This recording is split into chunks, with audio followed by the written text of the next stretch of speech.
సవాళ్లు ప్రతి సవాళ్లతో రాష్ట్ర రాజకీయం ఒక్కసారిగా వేడెక్కింది. రాష్ట్ర అప్పులపై ఎక్సైజ్ శాఖ మంత్రి జూపల్లి కృష్ణారావు, బీఆర్ఎస్ నాయకులు కేటీఆర్, హరీష్ రావుల మధ్య విమర్శలు ప్రతి విమర్శలు కొనసాగుతున్నాయి. తమ 10 ఏళ్ల పాలనలో కేవలం 3.5 లక్షల కోట్లే అప్పు చేశామన్న బీఆర్ఎస్ నేతల వ్యాఖ్యలను ఖండించిన మంత్రి జూపల్లి 8 లక్షల కోట్లు అప్పు చేశారని వ్యాఖ్యానించారు. 3 రోజులుగా ఆరోపణలు ప్రత్యారోపణలు చేసుకుంటున్నారు.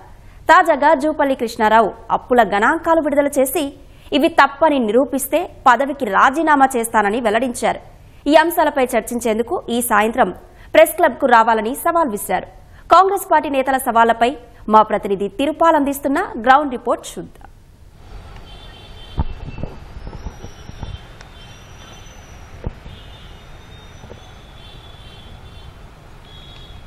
ప్రధానంగా గత 3 రోజులుగా చూసినట్లయితే కూడా ఒక బీఆర్ఎస్ కాంగ్రెస్ పార్టీలు రెండు కూడా సవాళ్ళు ప్రతి సవాళ్ళు చేసుకుంటూ రాష్ట్ర అప్పులకు సంబంధించిన వ్యవహారం పైన 3 రోజుల నుంచి కూడా రాజకీయ వాతావరణం వేడెక్కిందని చెప్పవచ్చు.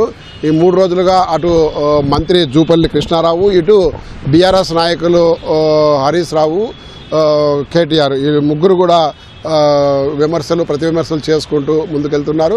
అయితే మొదటి రోజు జూపల్లి కృష్ణారావు ఏదైతే బీఆర్ఎస్ నాయకులు 3.5 లక్షల కోట్లే తమ 10 ఏళ్ల పరిపాలనలో చేసిన అప్పులని చెప్పేసి మాట్లాడారు. దాన్ని తీవ్రంగా ఖండిస్తూ జూపల్లి కృష్ణారావు మీడియా సమావేశం పెట్టి ఎన్ని లక్షల కోట్లు వాళ్ళు అప్పు చేశారన్నది స్పష్టంగా చెప్పారు. 8 లక్షల కోట్లకు పైగా బీఆర్ఎస్ 10 సంవత్సరాల పాలనలో అప్పులు చేశారని చెప్పి స్పష్టంగా వెల్లడించారు.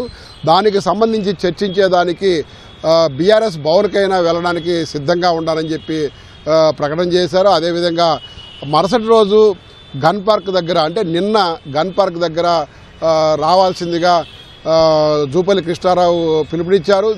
దీనికి గన్ పార్క్ దగ్గర జూపల్లి కృష్ణారావు వేచి చూసినప్పటికి కూడా బీఆర్ఎస్ నాయకులు వచ్చేదానికి ప్రయత్నం చేసినప్పుడు పోలీసులు శాంతి భద్రతలను దృష్టిలో పెట్టుకొని వాళ్ళు అడ్డుకున్నారు. దీంతో నిన్నటికి ఆ వివాదం అంతటితో ముగిసింది. అయితే ఇదే అంశం మీద మళ్ళా ఈవేళ కూడా జూపల్లి కృష్ణారావు ఉదయం మీడియా సమావేశం ఏర్పాటు చేసి నేను ఏదైతే నిన్న చేశానో దానికి ఆ మాటకు కట్టుబడి ఉన్నాను.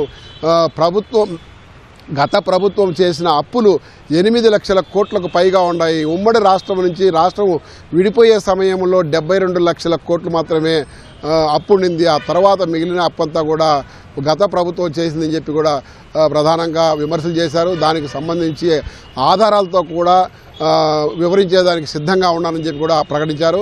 మరొక వైపు ఈ ఏదైతే అధికారిక గణాంకాలు ఉన్నాయో, ప్రభుత్వం నుంచి తీసుకున్న గణాంకాలు ఉన్నాయో, 2014 నుంచి 2023 డిసెంబరు 7వ తేదీ వరకు గత ప్రభుత్వము ఎన్ని అప్పులు చేసిందో దానికి సంబంధించి పూర్తిగా, అంటే ఎఫ్ఆర్బిఎం పరిధిలో ఎన్ని అప్పులు చేసింది, కార్పొరేషన్లు పెట్టి ఎన్ని అప్పులు చేసింది, ఇట్లా డిఫరెంట్ వివిధ సంస్థల ద్వారా ప్రభుత్వం ఎన్ని అప్పులు చేసింది అని వాటన్నిటి కూడా గణాంకాలు పద్దుల వారీగా కూడా తీసుకోవడం జరిగింది. దానికి సంబంధించి మొత్తము 2014 నుంచి 2023 డిసెంబర్ 1వ తేదీ వరకు 8,21,651 కోట్లు గత ప్రభుత్వం అప్పు చేసింది. ఆ మేరకు గణాంకాలు పూర్తిగా కూడా వివరించారు.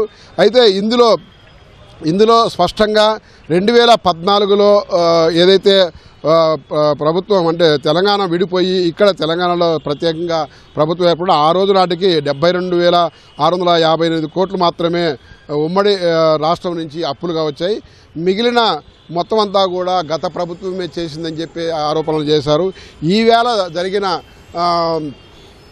జరిగిన మీడియా సమావేశంలో కూడా సాయంత్రం 5 గంటలకు మీడియా ఇక్కడ ప్రెస్ క్లబ్లో సిద్ధంగా ఉంటాను, హరీష్ రావు కానీ లేకపోతే కేటీఆర్ కానీ లేకపోతే కేసీఆర్ కానీ ముగ్గురు కూడా చర్చకు వచ్చినట్లయితే తన దగ్గర ఉన్న అధికారిక లెక్కలను బహిర్గతం చేస్తాము, నేను చెప్పే లెక్కలు కూడా ఏమైనా కూడా తప్పులు ఉన్నట్లయితే అక్కడికక్కడే తాను మంత్రి పదవికి ఎమ్మెల్యే పదవికి రాజీనామా చేస్తారని కూడా సవాల్ విసిరారు. దానికి దానికి సంబంధించిన ఆ వివరాలన్నీ కూడా అటు కేసీఆర్కు అటు కేటీఆర్కు హరీష్ రావుకు ముగ్గురికి కూడా ప్రత్యేకంగా లేఖలు రాశారు, స్పీడ్ పోస్ట్ ద్వారా పంపించారు. మరొక వైపు వాట్సాప్ ద్వారా కూడా ఆ వివరాలన్నిటి కూడా ముగ్గురికి కూడా పంపించి ఇప్పుడు కొద్దిసేపటి కిందట ఇక్కడికి ప్రెస్ క్లబ్కు చేరుకున్న జూపల్లి కృష్ణారావు వాళ్ళు ముగ్గురు కూడా రాలేదని చెప్పి ఆ ముగ్గురికి సంబంధించిన కుర్చీలను ప్రత్యేకంగా ఉంచి ఇప్పటి వరకు వెయిట్ చేసినాము, వాళ్ళకి ఇచ్చిన సమయము సాయంత్రం 5 గంటల వరకు ఇచ్చినాము, 5 గంటలకు రాలేదు కాబట్టి అని చెప్పి ఆయన తీవ్రమైన అంటే ఏదైతే వాళ్ళు విమర్శలు చేస్తున్నారో బీఆర్ఎస్ వాళ్ళు, ఆ బీఆర్ఎస్ వాళ్ళు చేసే విమర్శలు ఆ చెప్పే లెక్కలన్నీ కూడా పూర్తిగా తప్పులు తడకలు అవన్నీ కూడా ఊహాజనితంగా చెప్పేటివి. అలా చెప్పడం వల్ల ప్రభుత్వం మీద అనవసరమైన బురద చల్లడము, ప్రజలను పక్కదారి పట్టించడమే అని చెప్పేసి ఆరోపించారు తీవ్రంగా. ధైర్యం లేక వాళ్ళు రాలేకపోయారు, వాళ్ళు చెప్పే లెక్కల్లో సత్తా లేదు, వాస్తవం లేదు, అందువల్లే రాలేకపోయారని చెప్పి కూడా జూపల్లి కృష్ణారావు ఆరోపించారు. అయితే ఇప్పటికైనా మించిపోయింది లేదు, ఇప్పటికైనా స్పష్టత ఇవ్వాలి, వాస్తవాలు మాట్లాడాలి, వాస్తవ విరుద్ధమైన అంశాలను మాట్లాడి ప్రభుత్వం మీద బురద చల్లద్దు. మేము పాలమూరుకు సంబంధించిన వాళ్ళం ఎప్పుడు కూడా తోకముడతాము, చెప్పిన మాట కట్టుబడి ఉంటాము, చెప్పిన సమయానికి వచ్చి ఉంటాము అని చెప్పేసి స్పష్టం చేశారు. తాను ఎక్కడా కూడా మాట నుంచి దూరం పోలేదు, పలాయనం చిత్తగించలేదని కూడా స్పష్టం చేశారు.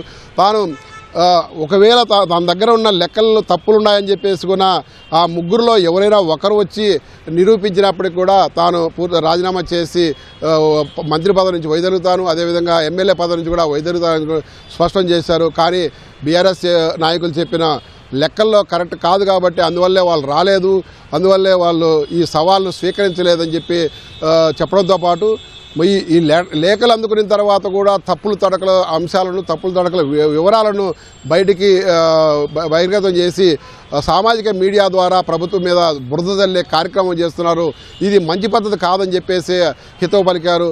మొత్తం మీద 3 రోజుల నుంచి జరుగుతున్న ఈ ఎపిసోడ్ అంటే బీఆర్ఎస్ కాంగ్రెస్ మధ్య జరుగుతున్న ఈ విమర్శలు ప్రతివిమర్శలు, వాదనలు ప్రతివాదనలు ఇంతటితో ముగుస్తాయా లేక ఇది కొనసాగుతుందా అన్నది స్పష్టత రావాల్సింది. ఇప్పటికైతే జూపల్లి కృష్ణారావు వాళ్ళు రాలేదు కాబట్టి వాళ్ళది తప్పు అని చెప్పేసి మాట్లాడారు. అయితే దీని మీద బీఆర్ఎస్ నాయకులు ఏ విధంగా స్పందిస్తారు, వాళ్ళు ఏ విధంగా ముందుకు వెళ్తారన్నది వేచి చూడాల్సింది.